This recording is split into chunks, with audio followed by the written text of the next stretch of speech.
You know, I've given it some thought and I think I want to change my rating system for my channel. See, instead of doing up to 5 out of 5 Blu-rays, you know, for me, setting myself apart just because I rock and I review movies so hard that I'm going to do 11 out of 11 Blu-rays.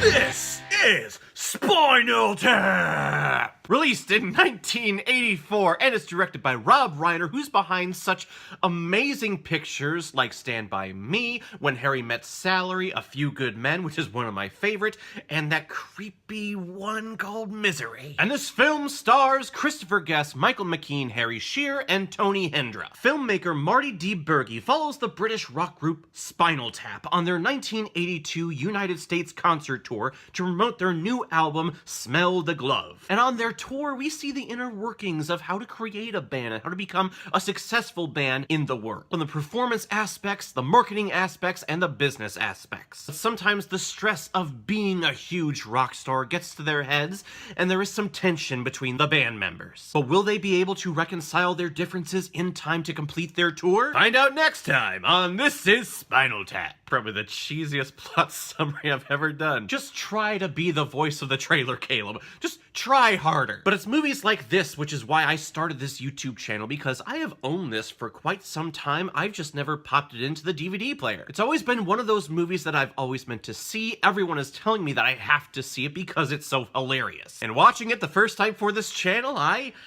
would definitely have to agree with that. Now, this film is shot in the style of a mockumentary, meaning that it looks and sounds like a documentary, but all of the characters that you're seeing are completely made up. Which I knew for the first time going in to see this movie. I knew that these characters were just that, characters. They weren't actual rock stars. But to this film's credit, and I think that's what makes a mockumentary truly great, is when you start to believe that these people are real. Because I did. Growing up, I really wasn't that attuned to the whole 80s rock band craze. Really just to rock in general, or just kind of music in general. I love listening to music, don't get me wrong, but when it comes to like following a group or knowing the members of a group, I'm just, my brain can't handle it. And I feel that I'm so far behind now that it would just be, it's an impossibility for me to catch up on who is who, why they're so important, why they rock so hard.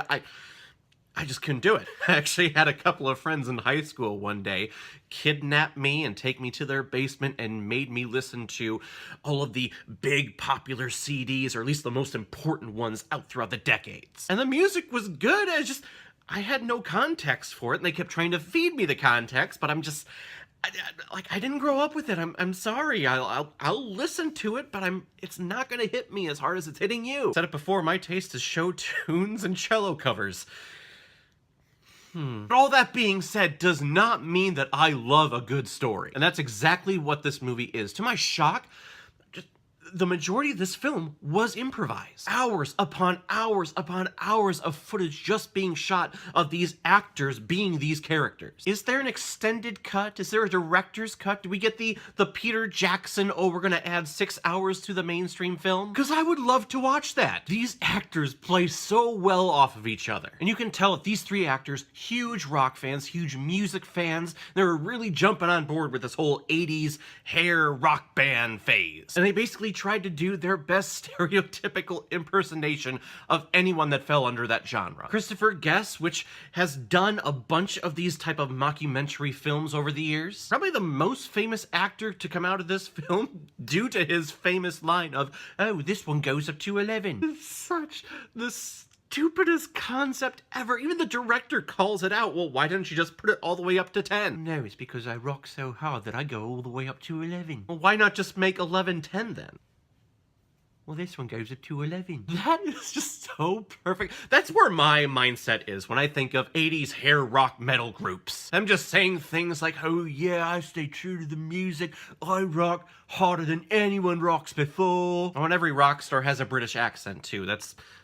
Yep, that's what I think. Michael McKean as the lead guitarist, I think he did a great job as well. Really captured the idea of the diva-esque concept that a lot of these lead actors, lead vocalists have, at least In my head, they did. It's when your voice and your talents just get so big for the band that you kind of want to go out and explore all the options, you know? Kind of leaning more towards the Captain Jack Sparrow voice, but I'm gonna go with it. And Harry Shearer, he's kind of just having a good time in the background. He's the bass player. He's there to support everyone. When the two leads are getting into some conflict, he's kind of there. He's the voice of reason. Is it bad that my first blood to Harry Shearer was that Godzilla movie from 1998? When he played the smarmy anchorman. But he was also a voice on The Simpsons, so maybe that was my first blood with him. It's very strange seeing him as a rock star, though. But this film was an absolute comedic delight. From an improvisational standpoint, they all just feed off of each other beautifully. And really what makes improvisation great is when all the actors involved are on board with everything. No one says no, no one really backs off of an idea.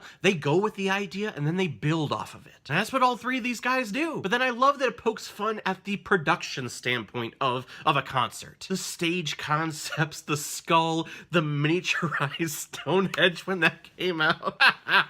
When hydraulics don't work, when mics cut off, when guitars are not in tune. You'd have to think that when did this band get popular? Actually, this band got popular right after this movie because they actually released an album, a legit album in real life, which, not being musically inclined, at least when it comes to rock history, was probably my favorite part of the film because everyone knows the Beatles' White Album. It's just an album that was white. So their mindset behind it, instead of doing the cover where they have a woman on all fours with a leash being slapped in the face, they decide to do an album that is just plain black. Kind of go off of the White Album, because it worked for the Beatles, then a whole black album should work for Spinal Tap. And actually I liked the concept of the Black Album, because it was a shiny finish. It almost looked like a black mirror. To which I would say, well, the album then would be representative of yourself. You know, you are involved in the whole rock process of Spinal Tap. All right, I'm losing the accent. I gotta stop that. But this was an absolute enjoyable watch. Awesome that it came up randomly on my channel.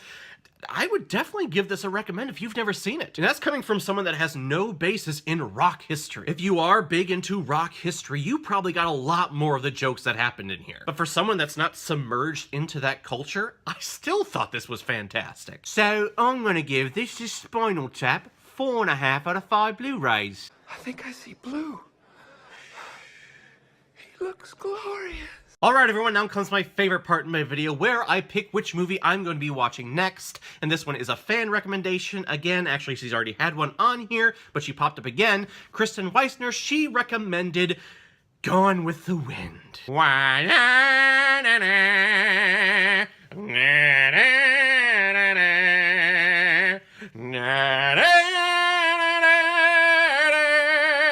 I cannot wait. This is probably the definition of a film classic. Late 30s, 1938, 39, if I'm not mistaken. Really known for its grand scope and cinematography. And also the famous line, "Frankly, my dear, I don't give a damn."